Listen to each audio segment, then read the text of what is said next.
Assalamualaikum warahmatullahi wabarakatuh. Hello everyone, my name is Aufiya Nazhiva Aryadi. I'm 4th grade student at Samawa Cendekia Islamic School, Sumbawa, West Nusa Tenggara. I would like to tell you a folklore from Sumbawa with the title of Batu Tongkok.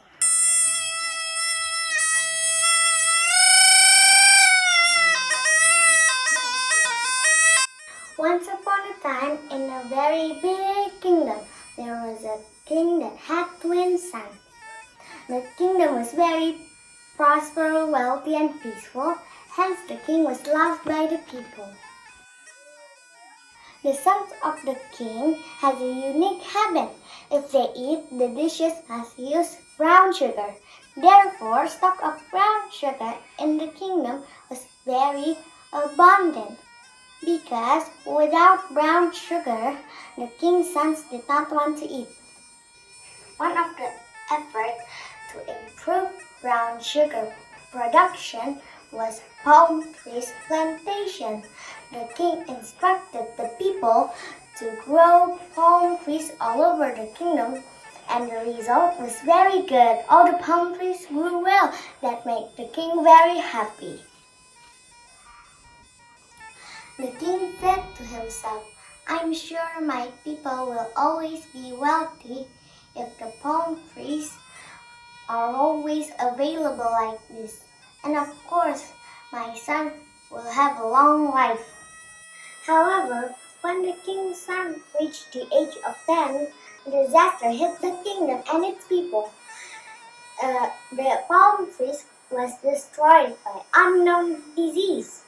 The king was very anxious about this problem. He tried to consult the ministers and experts in the kingdom. Various ways had been done to solve the problem, but the result was disappointing. The king asked to the ministers, "Oh, my minister, how much brown sugar do we have now?" "I'm sorry to tell this, Your Highness. Our brown sugar stock would be only enough for 3 months," said the minister sadly. To hear that, the king decided to search for more brown sugar to other kingdoms or even other islands. He ordered the minister and the commander to leave the kingdom and start journey to obtain more brown sugar as much as possible.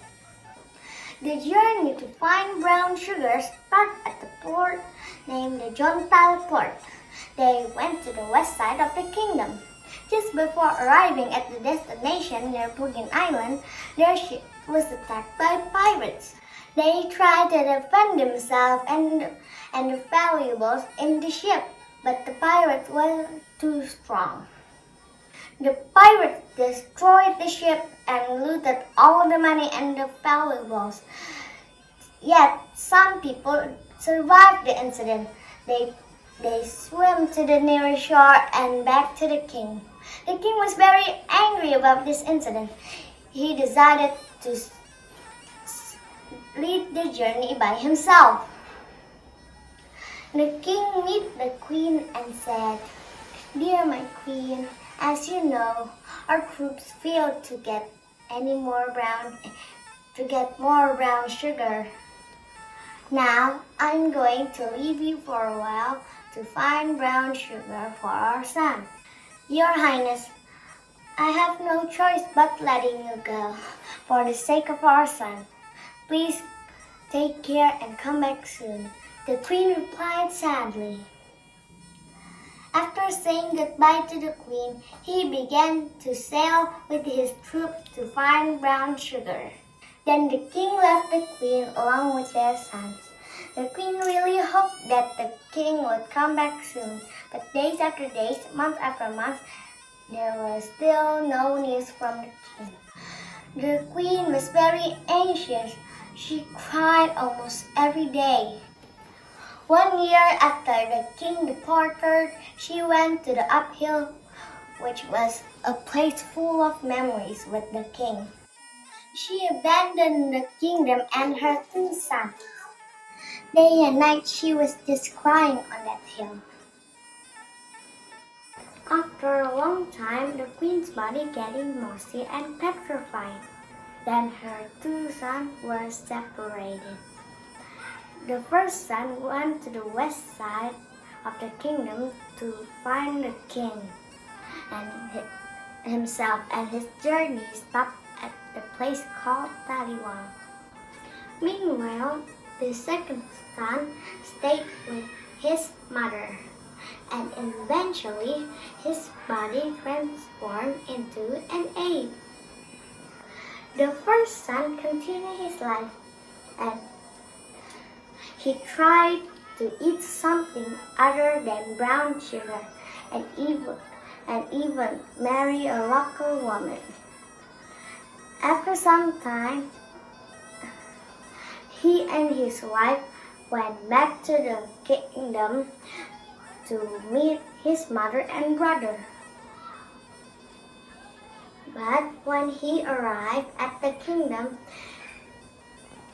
they were shocked by the presence of the great ape, which was actually his brother. This ape, surprised to see his brother coming, ran to him, just wanted to hug because he missed him so much. But the brother and his wife thought that they were going to be attacked by the ape, so they ran away to the south and hid in the cave. They hid there a quite long time until both of them were petrified inside the cave. Now the cave is known as Liang Dewa, located around Muer, Pampang. Meanwhile, the Queen's Stone now can be seen by public, known as Batu Tongkok. So this is the end of the story. Thank you for watching, everyone. Have a great time. Assalamualaikum warahmatullahi wabarakatuh. And stay home.